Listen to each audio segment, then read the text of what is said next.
Sa pagsapit ng taong ito, buwan na lamang ang kinakailangan ni Duping para mamana ang pagiging babayla ng nanay niya. Suportado ito ng kanyang ama, kung kaya't habang papalapit na ang seremonya, mas lalo pa siya nitong hinahasa upang maging dalubhasa sa kanyang mga karga. Inakala niya na ganoon lang kadali ang pagmana ng trono ng pamilya, pero lingid sa kanyang kaalaman, marami pa siyang pagsubok na kahaharapin bago niya ito tuluyang maisakatuparan.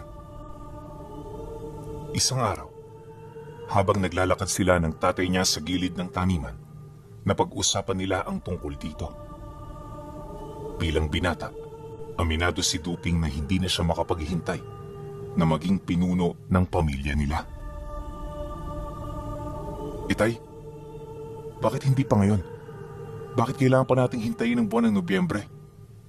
Kung talagang desidido na si inay na sa akin ibigay ang kanyang katungkulan, hindi ba't mas mainam na ibigay niya na ito sa lalong madaling panahon? Bungad na wika niya sa tatay niya nang mapag-usapan nila ang tungkol sa pagiging babayla ng kanyang ina. Nang marinig naman ito ang kanyang sinabi, agad naman niyang sumagot sa kanya ng, "Sa araw ng mga anghel ibinibigay ang ganyang katungkulan, anak. Makakatulong yan na malaki upang magabayan kanila sa lahat ng bagay. Huwag kang magmadali, sapagkat kung talagang nakatadhana sa iyo, mapupunta at mapupunta yan sa iyo." Dahil sa sinabi nito, bahagya siyang napatahimik. Alam niya sa kanyang sarili na totoo ang sinasabi ng kanyang ama, kaya minabuti na lamang niya na makinig. Maya-maya pa, bigla siyang napatingin dito ng may pagkabahala matapos niya yung marinig na magwika sa kanya ng, "Hindi magiging madali ang mga susunod na linggo at buwan. Mag-iingat ka dahil sa nalalapit mong pag-upo, marami ang magtatangkang linlangin ka. Palakasin mo ang iyong paniniwala at sa gayong paraan, hindi ka nila maiisahan." Pagkasambit nito ng mga katagang yon, doon na nagtapos ang kanilang pag-uusap. Bagaman isa lang itong pangkaraniwang banta, hindi niya maipagkakaila na kinutuban siya ng masama. Dumaan ang mga araw, nagpatuloy ang pagsasanay niya habang yung kanyang ina pinaghahandaan ng 5 buwang natitirang pamamahala nito sa kanila. At habang abala yon sa mga nakasanayan nitong ginagawa, siya naman ay nakatuon ng atensyon sa pagpapalakas.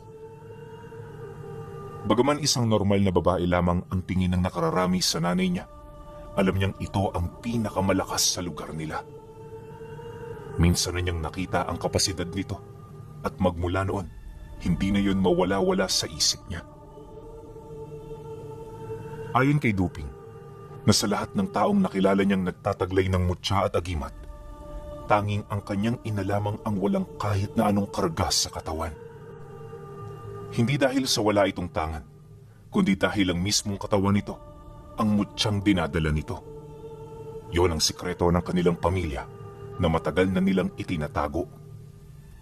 Dagdag pa niya na, sa sandaling manganib ang buhay ng nanay niya, agad yung nagpapalit ng anyo hanggang sa maging katulad na ito ng bathala ng apoy. At gamit ang mahiwagang latigo, na ipapadaloy dito ng kanyang ina ang kapangyarihan ng bathala. Sa sandali na mangyari ito, mararamdaman ng mga kalaban ang matinding pagtuyot sa kanilang mga katawan. Ito ang unti-unting magpapahina sa kanila hanggang sa mawala na ito ng kapasidad na lumaban pa. Dahil sa ganun itong abilidad, kung kaya't pinangilagan ito ng karamihan.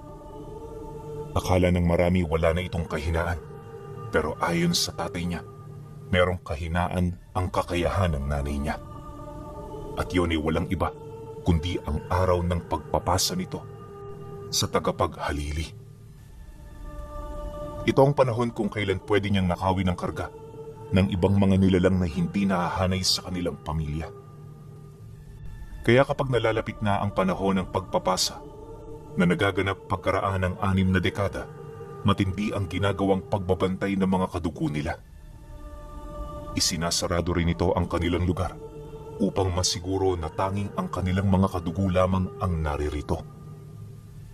Dagdag pa ng tatay niya na malimit sa nangyayaring digmaan ay dahil sa kagustuhan ng mga nilalang na manakaw ang ganoong kakayahan. Nang marinig niya ang sinabi nito, medyo nakaramdam siya ng pagkabahala. Hindi niya lubusang inakala na ganun pala kapanganib ang sitwasyong kinakaharap nila.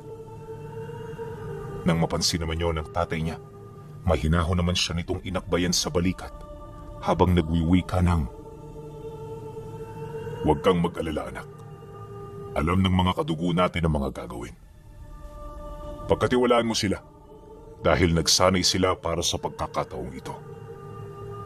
Sa panig mo naman, gawin mo ang lahat ng parte mo at nangangako akong magiging maayos ang lahat." Dahil sa sinabi nito, unti-unti naman siyang napanatag. Tiwala siya sa kanilang angkan, lalo na't kontrolado nito ang bilang ng mga antingerong naninirahan sa bayan. Ngunit lingid sa kanyang kaalaman, may uusbong na kalaban na di hamak nakatangi-tangi sa mga naunang nilalang na natalo ng babaylan. At narinig nila ang tungkol dito, pagtungtong ng buwan ng Hunyo. Ayon kay Duping, nasa kasagsagan pa siya noon ng pagsasanay nang mabalitaan nila ang tungkol sa isang mambabarang na may kakayahang pumasok sa isip ng mga nilalang.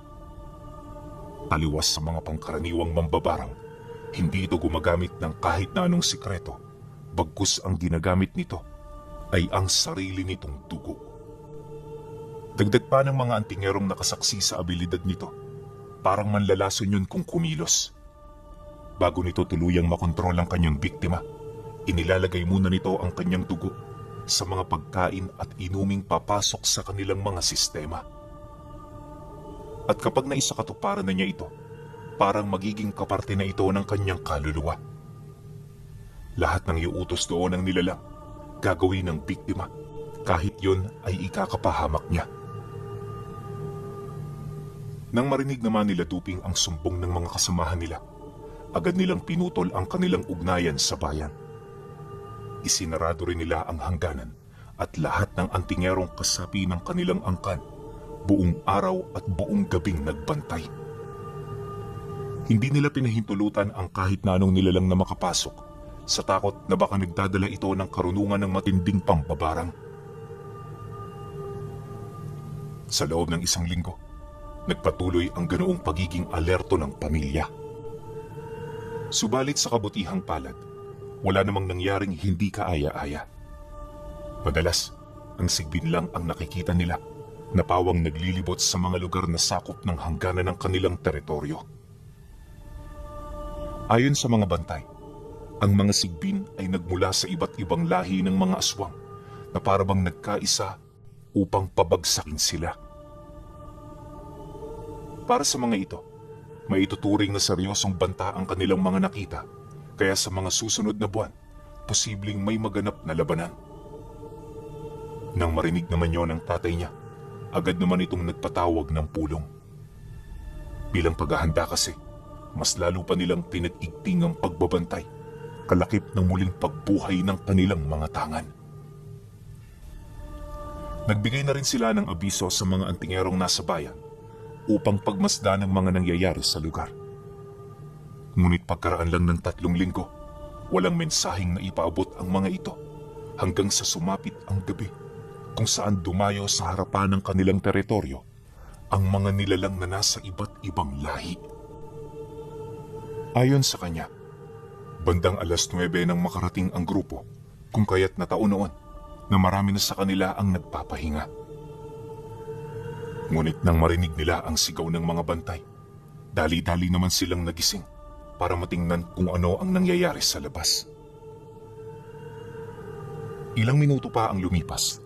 Pagsilay nila sa paligid, bumungad sa kanila ang mga antingerong panayang paglilibot sa hangganan ng kanilang teritoryo. Bawat isa nagmamadali na parabang nasusukol na sila ng kanilang mga kalaban. Dala ng kuryosidad ng nanay niya, agad itong nagpatawag ng mga taong nakakita sa sitwasyon. Yung kanyang ama naman sumama na sa kanyang mga tiyuhin para tumulong sa lugar kung saan nagkukumpulan ang kanilang mga kalaban. Dahil sa pangyayari, kung kaya't naiwan siya sa tabi ng nanay niya. Maya-maya pa, nang makausap na ng nanay niya ang mga tauhan nitong tinawag, dito nito napag-alaman ang tungkol sa mga nilalang na naghihintay sa labas ng kanilang tahanan. Dagdag pa ng mga ito, meron yung mga kasamang gabunan, kaya posibleng hindi pumunta ang mga nilalang para makipag-usap sa kanila. Dagdag pa nito na, sa estado ng grupo, mukhang kompleto ito sa lahat ng kanilang kailangan para makipagdigma. Nang marinig naman yon ng nanay niya, agad itong nagbigay ng permiso sa lahat upang gumamit ng mahiwagang sandata. Naniniwala ito na kinakailangan nila yung paghandaan, lalo na't isa itong malaking banta para sa kanilang lahat. Matapos naman yung marinig ng kausap ng nanay niya, dali-dali itong tumakbo papalapit sa kanilang mga kasama. Pagkapasa nito ng ulat galing sa pinuno nila, nagmamadali namang kumilos ang grupo patungo sa bahay kung saan naroon ang mga mahihiwagang sandata. Pagsilay naman nila rito, agad naman silang umusad hanggang sa marating nila ang pinto ng bakod ng kanilang lugar. Sa utos ng nanay niya, agad itong binuksan ng kanilang mga kasama kasabay ng paghahanda ng mga bantay sa itaas ng bakod. Pagsilay naman ng mga nilalang sa babaylan, agad yung umangil habang pabulong itong nag-uusap-usap. Nang mapansin naman yon ng nanay niya, inutusan siya nitong bumalik kasabay ng paglapit dito ng tatay niya. Bago yun umalis, mariin itong inilahad na wala siyang dapat na ipag-alala. Matapos naman itong makapag-wika, kampante na yung lumakad papalapit na siya namang sinabayan ng mga gabunang namumuno sa grupo. Sa likuran ng mga ito, naroon ang isang matandang lalaki na merong daladalang tungkod na may lumulutang na santelmo sa pinakaitaas nito. Nakasuot din yun ng mahabang itim na damit, tapos habang naglalakad ito, kapansin-pansin ang mga tanikalang nakagapos sa mga paa nito. Sa estado rin ng matanda, mukhang sanay na yun sa ganoong kalagayan. Parang wala na rin itong pakialam sa kanyang sarili, na tila bang ang gusto lang nitong mangyari ay manguha ng kapangyarihan. Hindi nagtagal, nang malapitan na yon ng mga magulang niya, agad namang huminto ang mga gabunang nasa harapan nito. Mag-iilang minuto rin yung nanahimik bago nagdesisyon ng matandang magsalita. Malayo ang mga ito sa kanila, pero dahil sa talas ng pandinig niya, narinig niya kung ano ang pinag-uusapan ng mga ito. Isuko nyo na ang lugar na ito. At ganun din ang kapangyarihan ng bathalang tinataglay mo. Ito na ang wakas ng iyong paghahari, Babaylan. Kaya humanda kang makita ang bangungot na minsan ay hindi mo inasahan. Wika ng matandang mangkukulam. Pagkasambit nito ng mga kataga, agad namang umalma ang nanay niya. At bago pa man ito makaporma, dali-dali na nitong hinugot ang mahiwagang latigo na nakabigkis sa bewang niya. Pagwasiwas niya nito sa ere, agad niyang tinawag ang kapangyarihan ng bathala na siya namang mabilis na nakipag-isa sa kanyang katawan. Pagpalit anyo ng nanay niya, tuluyang natupok ang mga gabunang nasa harapan nito, habang yung matanda naman nanatiling nakatayo kalakip ng taimtim nitong pagdarasal. Nang masipat yon ng nanay niya, walang pagdadalawang isip itong nagpakawala ng atake. Paghataw nito ng latigo sa katawan ng matanda, agad naman yung pumulupot sa kaliwang kamay nito. Pero nung masipat nila ito, nakapagtataka na hindi kaagad naabo ang kamay nito. Dahil sa pangyayari, mas lalong pinadaluyan ng nanay niya ng alab ang latigo, pero hindi pa rin yun umubra. Maya-maya pa, paghawak naman dito ng matanda, nakita nila kung papaano nito maapula ang apoy na nagsisilbing kapangyarihan ng nanay niya. Dala ng pagkagulat, agad na binawi ng babaylan ang latigo upang mapag-aralan ang mahikang tanga ng kanilang kalaban. Subalit sa kasamaang palad, nabigo rin ang nanay niya na malaman ito. At kung hindi pa nagsalita ang mambabarang, hindi pa nila napagtanto na nagtatangan din pala ito ng kapangyarihan ng mga bathala ng kadiliman. Mariin din itong inilahad, hindi lang iisa ang bathalang nasa pangangalaga niya dahil lahat ng babaylang natalo niya ay ninanakawan niya ng abilidad. Paano mo ako matatalo kung marami ang bathalang hawak ko kumpara sa iyo? Gaano man kalakas ang alab ng apoy, wala yang panama sa kadilimang aking tinataglay. Ito na ang katapusan mo, babaylan. At kagaya ng mga nauna sa iyo, nakikita ko na ang nalalabing pagbagsak ng angkang pinangangalagaan mo. Pagkasambit nito ng mga katagang yon, dahan-dahang umusbong ang pakpak na gawa sa anino mula sa likuran nito. Hindi basta-basta ang pakpak na yon pinuno dahil binubuo ito ng mga kaluluwang kalansay na natalo nito. Lahat ng mga kaluluwang sumasakatuparan sa pakpak ng matanda, pilit na kumakawala mula sa mahikang nagbibigkis sa kanila. Ngunit dahil sa lakas nito, bigo silang makahanap ng pagkakataon para makawala rito. Matapos naman yung maipakita ng matandang mambabarang, muli itong nagbigkas ng mga dasal hanggang sa tumahimik ang mga kaluluwa. At sa kumpas ng mga kamay nito, nakita nila ang abilidad ng bawat kaluluwang tila bang may kaugnayan sa mga bathalang sinasabi ng mambabarang. Nang masipat naman yon ng nanay niya, dito na ito nagsimulang magseryoso hanggang sa buong lakas na nitong nilabanan ng matanda. Walang habas niya yung pinaulanan ng atake, pero lahat ng yon tila bang nawala ng silbi.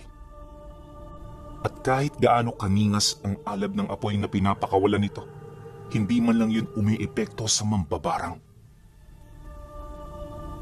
Maya-maya pa, pagngisi ng matanda, biglang may lumabas na mga galamay sa pakpak nito na agad namang bumigkis sa buong katawan ng nanay niya.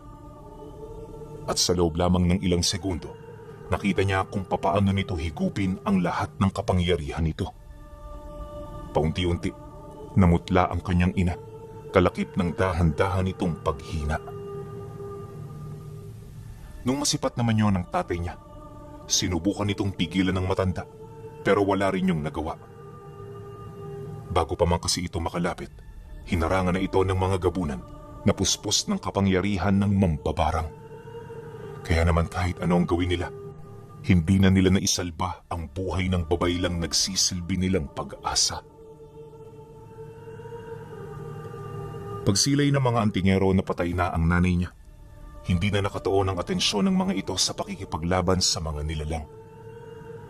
Bawat isa nagsimula ng maghanap ng paraan kung papaano makakatakas kasama ang kani-kanilang pamilya.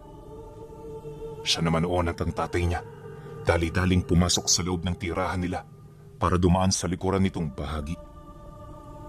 Bistado nila ang lugar, kaya kahit gabi at madilim, madali na lamang para sa kanila na makita ang daan patungo sa kabilang parte ng bundok. Halos 3 oras din nila yung binaybay hanggang sa tuluyan na silang makalayo sa lugar. Ngunit habang nasa kasagsagan sila ng pagtakas, rinig na rinig nila ang mga sigaw at paghingi ng tawad ng kanilang mga kasama.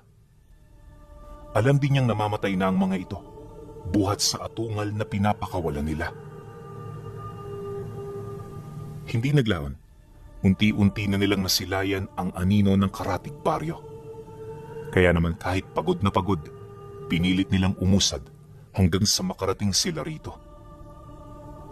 Wala silang ideya kung ano ang lugar na yon, ngunit hindi na ito naging mahalaga. Pagdating nila sa harapan ng baryo, agad silang naghanap ng mga taong makakatulong sa kanila. Katok sila ng katok sa mga pintuan, pero sa kasamaang palad walang naglalakas loob na magbukas nito. Ilang minuto pa ang lumipas, may nakita silang lumang bahay na nakatirik sa lugar kung saan walang malalapit na tahanan. Sa estado nito, mukhang abandonado na ito. Kaya naman dali-dali silang pumasok dito nang hindi man lang nagkakakatok. Ngunit pagbukas nila ng pinto, bumungad sa kanila ang isang matandang lalaki na nakaharap sa 3 malalaking kandilang may sinti. Pagsilay nito sa kanila, agad sila nitong sinyenyasan na pumasok. Hindi mawari ng kanyang ama kung sino ito. Pero dahil sa mga nilalang na paparating, kung kaya't sinunod nila ang ibig nitong mangyari. Pag-upo nila sa harapan nito, agad nilang nasipat ang suot nitong iba't ibang uri ng medalyon. Kapansin-pansin din ng mga singsing nito na kung hindi siya nagkakamali, purong mga buhay na gamit. Pagsilay nito sa kanila, panatag naman yung nagwika ng, Matagal ko na kayong hinihintay. Ilang taon ko na rin kayong nakikita sa panaginip. Kaya inaasahan ko na darating ang pagkakataong ito. Dagdag pa ng matanda na, ang sitwasyon nila Duping sa mga oras na yon ang magbubukas ng panibagong tadhana para sa kanila. Nang marinig naman nila ang sinabi nito, bigla naman niya yung nasagot ng balabag dahil sa dami ng kanilang mga pinagdaanan. Inamin din niya kung gaano kapait ang gabing yun at kung ano ang nangyari sa pamilyang binuo nila sa loob ng matagal na panahon. Ngunit nang marinig ito ng matanda, hindi naman yun gaanong natinag. At imbis na magalit sa tono ng kanyang pananalita, pilit siya nitong kinausap ng mahinahon. Tandaan mo, iho. Lahat ng mga nangyayari ay merong rason. Ang pagkamatay ng nanay mo ay kinalulugda ng Panginoon. Kaya huwag kang malungkot.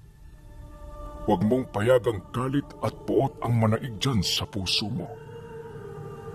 Sa bandang huli, lahat naman tayo ay mamamatay.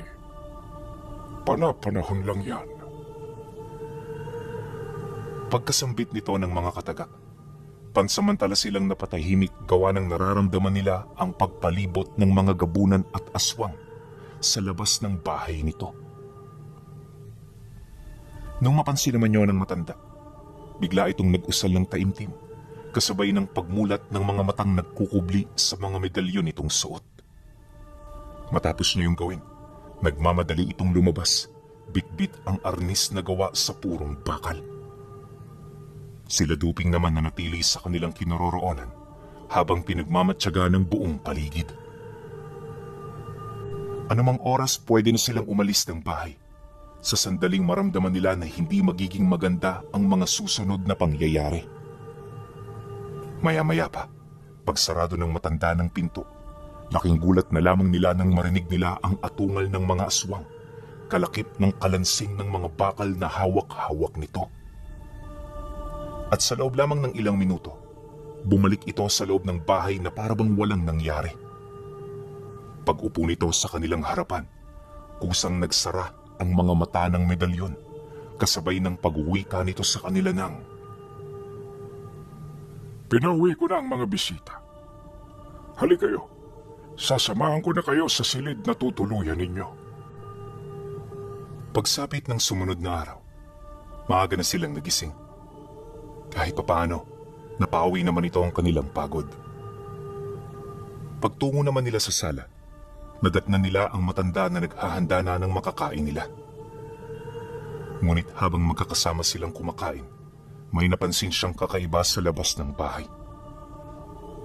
Bukod kasi sa naglipana ang malalaking puno, kapansin-pansin din ang dami ng talahib na parabang ito ang nagkukubli sa kanilang kinaroroonan.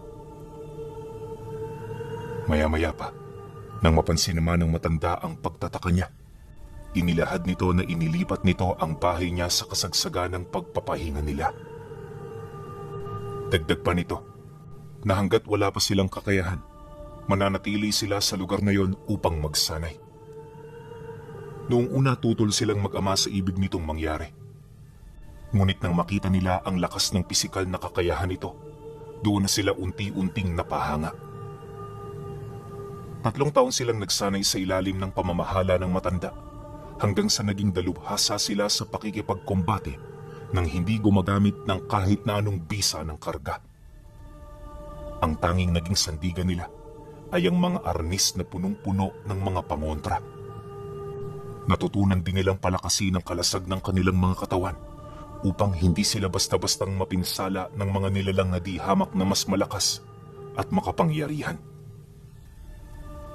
Ayon pa sa matanda, na gaano man kamakapangyarihan ang mambabarang na pumatay sa kanilang ilaw ng tahanan, mapapabagsak nila ito kung silang dalawa ay magtutulungan. Mariin din itong inilahad na habang sila'y nagsasanay, nananatili itong nakasubaybay sa kinaroroonan ng nilalang na nagtatangan ng kapangyarihan ng mga bathala. Pagkatapos ng ilang taong pagsubok, ibinalik sila nito sa putotan. Ngunit sa pagkakataong yun, hindi sila pumunta para humingi ng tulong sa mga kadugo nila, bagkus ay para paslangin ang matandang palihim na naghahari rito. Ilang araw din nilang minanmanan ng nilalang hanggang sa naunawaan na nila ang araw-araw na gawain nito. At nung handa na sila, tsaka nila sinalakay ang teritoryong pinagpupugaran ng iba't ibang lahi ng mga aswang. Mula sa lugar na yon, walang habas nilang pinagpapapatay ang lahat ng may lakas ng loob na humarang sa kanilang kinaroroonan. Dahil sa pangyayari, agad namang naalarma ang mga nilalang hanggang sa makuha na nila ang atensyon ng kabuuan. Ngunit gaano man karami ang mga ito, nananatili itong bigo na mapigilan silang dalawa. Kaya naman hindi naglaon, nagdesisyon ng matandang mambabarang na kaharapin sila. Pagharap nito sa kanilang dalawa, agad sila nitong inatake gamit ang kapangyarihan ng mga itim na bathala. Ngunit sa kasamaang palad, hindi sila nito basta-bastang naaapektuhan. Madali rin nila yung naiilagang hanggang sa lumiit ng lumiit ang distansya nila sa bawat isa. At nung mapagtanto nilang kayang-kaya na nila itong sunggaban, di na sila nagdalawang isip na ito ay pagtulungan. Paghataw nila rito ng mga arnis, agad nila yung pinabagsak sa lupa upang patayin ng mabilis. Ngunit kahit napuruhan na nila ang matanda, hindi pa rin yun naging madali. Masyadong matikas ang poder ng katawan nito, kaya nagagawa pa rin itong masalag ang malaking porsyento ng kanilang lakas. Ang kaso, hindi nagtagal ang ganoong depensa ng mambabarang. Mas lalo rin yung humina dahil sa patuloy nitong pag-atake ng hindi man lang pinag-iisipan. Kaya naman sa puntong yun, madali na lang nila itong naatake sa iba't ibang parte ng katawan. Kalaunan, dito na rin napasukan ng dugo ang matanda, ngunit sa kabila nito hindi pa rin nila yon tinigilan. Bagaman malapit ng matusta ang katawan ni Duping, walang habas niya pa rin yung pinaghahataw ng arnis hanggang sa mabasag na niya ang mismong bungo nito. At nung mawala na yon ng malay, pinugutan niya ito ng ulo sa harapan ng mga gabunang pilit na pumipigil sa kanila ng tatay niya. At nung maisakatuparan na niya ang bagay na yon, lahat ng aswang sa paligid ay hindi maiwasang kumaripas ng takbo papalayo upang mailigtas ang kanilang mga sarili. Wala na itong kakayahan na makipagsabayan, lalo pat napaslang na nila ang matandang nagsisilbi nitong Panginoon.